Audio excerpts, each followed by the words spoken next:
Hello friends, I'm back with another video. Today I'm going to be doing my April monthly wrap-up. It's always so hard for me to say because I'm in a different month by the time I'm recording this.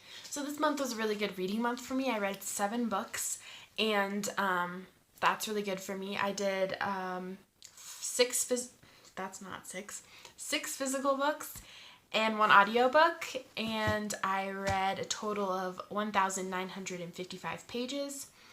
And the number of books I owned before this month, which I've been tallying because I'm trying to get through my physical TPR because it's massive.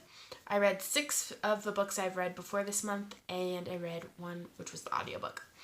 That was new. And then genres, I read like 5 YA, as far as I can tell, and then 1 adults, and then 1 Christian literature, whatever that's under, whatever genre it's considered as. I'm just gonna talk about them in the order I read them because that's just easiest for me. The first book that I read last month was Speak by Laurie Halse Anderson. This I gave 4 out of 5 stars. This is about a girl who, the summer I think before her freshman year, she gets attacked and she ends up calling the police on a party, and the people at her school are very annoyed, and so she's an outcast, and she's also an outcast because she doesn't talk a whole lot. She doesn't talk hardly at all, actually. And so she has trouble with teachers, and she has trouble with her classmates. And so this is all about just finding her voice through, I think it's the first year in her freshman, it follows her first year as a freshman. Or I mean, I guess the year of her freshman year, because I don't think she does it again.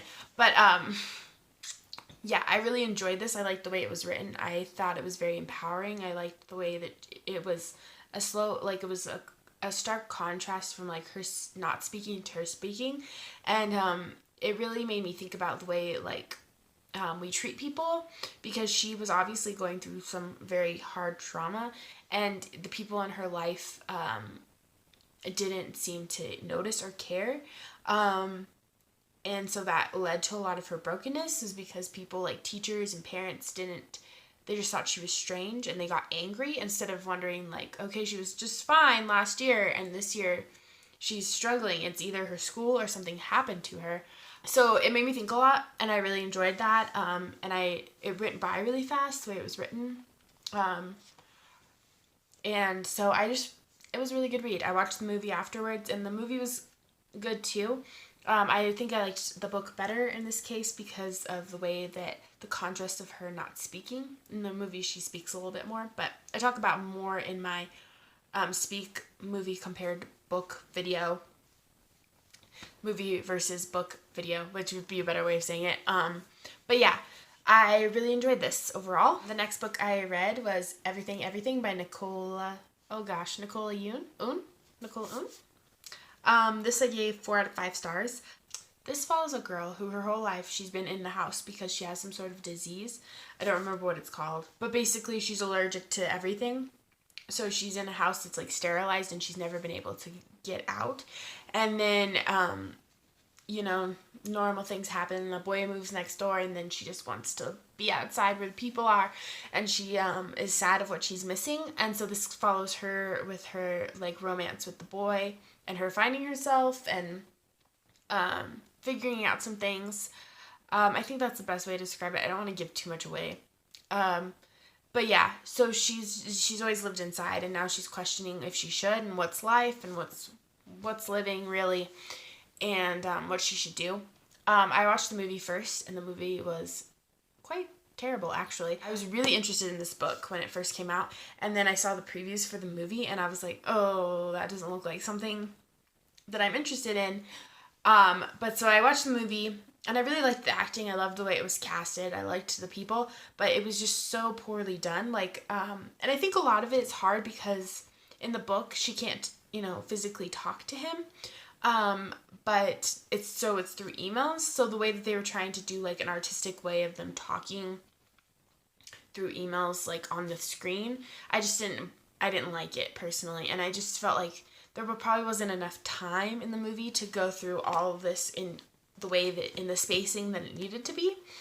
But yeah, I loved the way this book was there's illustrations throughout that, like, I think Nicola Yoon oh gosh, I'm so sorry I'm saying her name wrong. Her husband did, and I really enjoyed that. I loved the way it was like told. It was told through lots of emails and conversations like that, and I really liked that.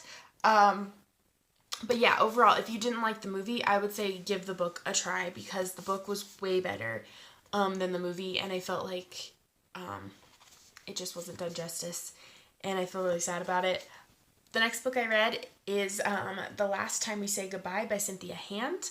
I rated this 4 out of 5 stars, which, like, so I started out my month really good. Actually, most of these I really loved. Anywho, I rated this 4 out of 5 stars. I bought this not knowing who Cynthia Hand is, but I read The Afterlife of Holly Chase, which is also by Cynthia Hand, and I've started reading My Lady Jane by Cynthia Hand and other ladies. I know there's other people in it, but she contributed to that book. So I was like, oh my gosh, I didn't know. This follows a girl and her husband. This main character, Lex, her brother, has recently committed suicide within like the last year. I'm not sure. He committed suicide recently, and it's her dealing with it, and like she's seeing him throughout the house and like seeing his ghost. And so she's trying to deal with what that is, and she's going through therapy, and so she's writing this whole journal to her, like, to somebody, because her therapist wants her to, but because he wants her to go back and talk about the last time she talked to her brother. And so this is just like her journey of like trying to discover like who her brother was and why he killed himself. And so I mean, obviously there's like a bunch of trigger warnings in this book. I really enjoyed it. Cynthia Hand's actual brother committed suicide. I felt like it was a very like fresh perspective. Like it's a needed perspective on suicide. And I mean, I don't have any person. I mean, I've had people in my life who have committed suicide, but I don't have anybody very close to me who has. But I felt like this was very this was just very good. It was kind of intense at some points, and it took me a long time to get through it, and not because I wasn't engaged, but just because I just like needed something else. Like I was just like, it was too heavy. So I like switched off with other books when I was reading this, but I did really enjoy it. I gave it 4 stars. It was really, I didn't always understand what the purpose of it was or where it was going, but it didn't bother me. It was just, like, I didn't know if it was going to be more supernatural or, like, if it was going to be something in her head. I didn't know, like, what was happening, but it didn't bother me. I was just curious to see her journey. And some people didn't like this because they just felt like it was lackluster in the story. But I liked the idea of, like, her searching. It was just her searching. So it's not always going to be very story-driven. I don't know if I mean, there's a story in it and there's, content. So I don't even know if I'm describing this right. But, like, sometimes you're just following her journey and sometimes it feels like there's not a whole lot of stuff happening, at least to me. But I really don't mind that. And I enjoy that in movies and books. Just following what's happening to her. And things are happening. I don't want to, like, say this, there's nothing that happens in this book because there's stuff that happens but it's like a self-discovery. And now I'm just babbling. So if you're interested in this, I would say check it out. But yes, there's lots of triggers in this book, I would say. But mostly for suicide. The next book I read this month was Gay Girl, Good God by Jackie Hill Perry. This is someone who is a Christian who's talking about things within this realm. I'm not going to delve, is that the word? Too much into this book because it is very controversial. I'll just say that I give it 5 out of 5 stars. I loved her writing. I loved her she talked about passages of scripture in a very poetic way that made me think about them differently. She's a rapper and a poet and a speaker. So the way that her writing style is very like lovely to read. And so like going back to the Bible, it was very cool to read because it was just very poetic in the way that she talked about the Bible and stuff and her story. So this is basically just her story. But yeah, so that's all I'm really going to say about this, but I did really enjoy it. The next book that I read is The 7 Husbands of Evelyn Hugo. This is by Taylor Jenkins Reid. I gave this 4 out of 5 stars. I really loved this so much. This followed a girl named Monique who works at a paper, and she gets asked to write a story on this huge movie star. I mean, we all probably know what this is about because it's all over BookTube. But this follows Monique, who works at a newspaper, and they ask her to, Evelyn Hugo asks specifically for her to write the piece about her in the magazine, about her selling all these dresses. And Evelyn Hugo is this really well-known actress from like a long time ago, like the 50s, I want to say. And she's coming towards the end of her life, and she's finally talking, and she hadn't talked in a while, so it's a big deal for her to get to offer to do this magazine piece. And then when Monique gets there, she realizes that she's not writing, that Evelyn Hugo has different motives, and that Evelyn Hugo wants her to write her memoir. So this is the story of that. So it talks about the 7 husbands that Evelyn Hugo had. And some people were like, well, this was way more about Evelyn Hugo than the 7 husbands. And I think that was the point. It's about Evelyn Hugo, but Evelyn Hugo had 7 husbands. And I think that's just a way of saying, like, our society is so consumed by, like, the 7 husbands, but really the, like, topic of conversation that we really should talk about is Evelyn Hugo. I don't know if that's making sense, but that's how I feel.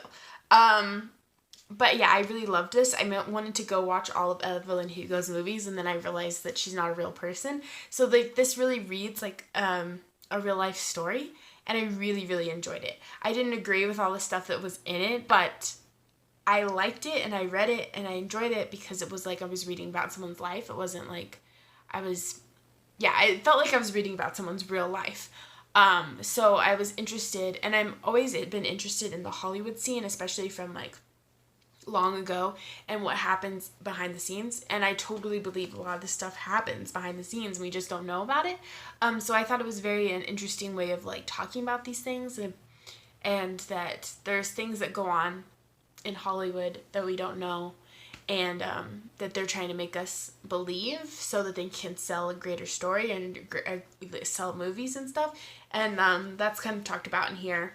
But yeah, I totally enjoyed this. If you like to read about famous people and stuff, I would highly recommend it. I don't know if you're not interested in Hollywood, if you would enjoy this, but I mean, everybody on BookTube has seemed to be like swelling with love for this, so I'd say give it a try. It's worth the hype for me. I totally loved it. I was afraid that, since everybody loved it, I wasn't gonna love it. I mean, not since, but like everybody loves it and then it doesn't turn out to be as great, but I really, really enjoyed this. The next book I read was sadly a DNF, and this one is The One Memory of Flora Binks by Emily Barr.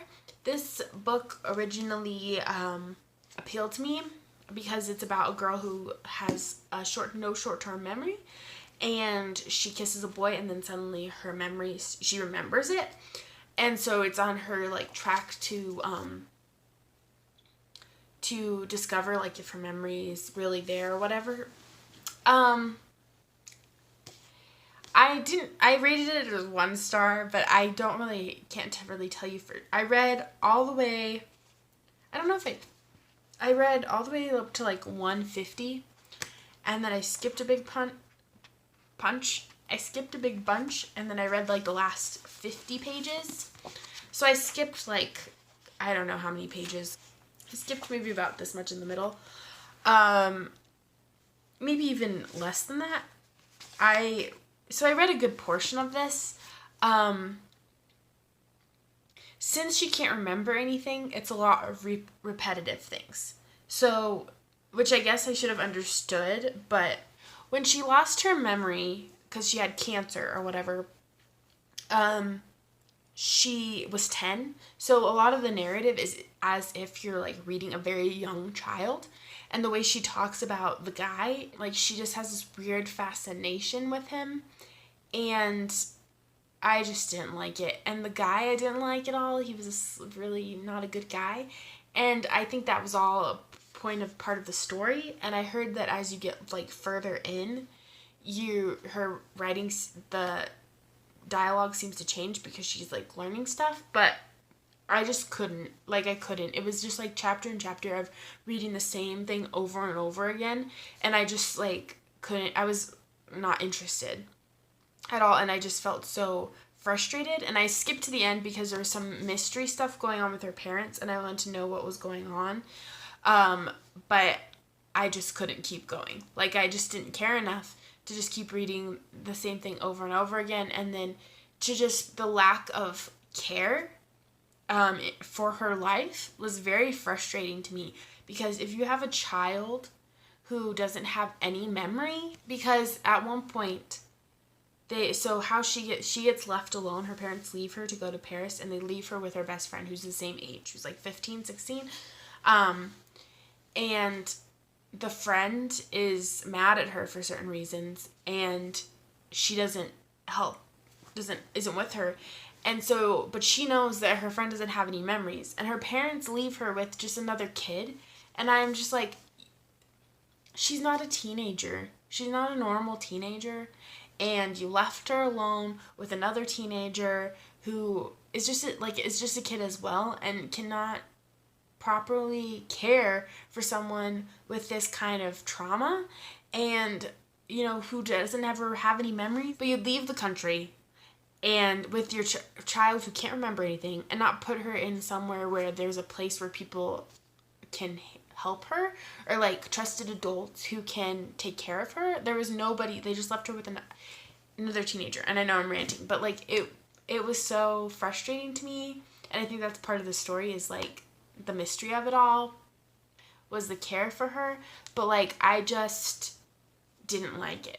And you're like, nope, peace out, like, I'm gonna not help you anymore, and your parents are gonna leave the country, and I'm just not gonna be there for you. I'm not even gonna check in and make sure you're still alive. Like, to me, like, the responsible thing to do in that situation, and I know this is a fictional story, but like, you tell the parents that you're not no longer friends, and you're not going to be with her because you're afraid that she's not going to remember to tell her parents, and she's going to be left alone.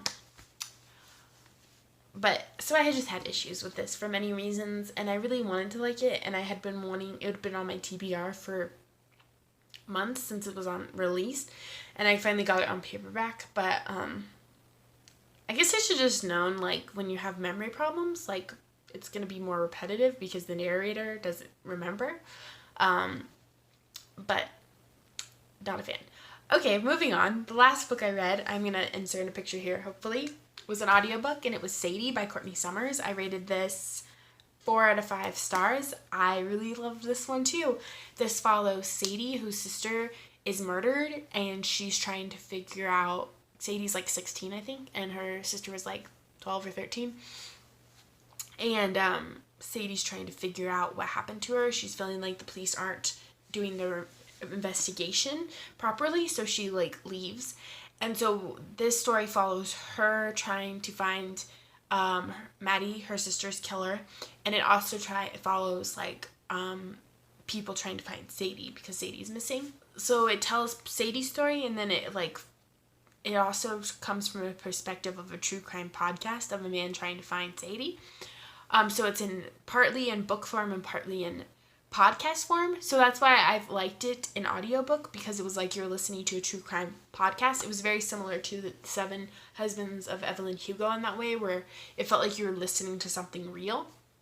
But then you also had the element of you're hearing her side. So like, I think the podcast is a couple months after Sadie. So you'll listen to like Sadie's point of view, or you'll read Sadie's point of view, and then the next chapter would be like the podcast, and he's like trying to find her and like on her heels. And I really, really enjoyed it. It didn't wrap up completely. So I don't know if you need to have that, but for me, it was kind of a bummer that I still didn't fully know what was going on. I understand that is life. Like, life, you don't always get answers to all of the crimes in the world, and it's a sad situation. But I just would have liked a little bit of a, like, tied up bow at the end, or a little bit of, like, things happen. It just wasn't tied up. There was still some ends loose, is all I want to say. I don't want to give away too much, but there was some ends loose at the end. And I would have preferred it to have more of a, like, finality to it.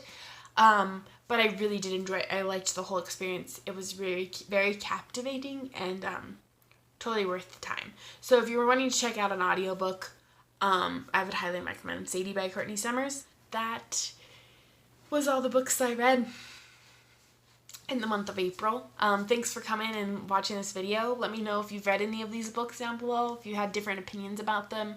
I'd love to chat with you. That's kind of why I'm here. That's why I'm making videos, is to make friends and talk about things. So yeah, I'd love to hear your thoughts about these books or what you read in April that you think maybe I should read in May. I would be totally excited to hear your thoughts. Thanks so much for watching. I really appreciate it. I hope to be back with another video soon.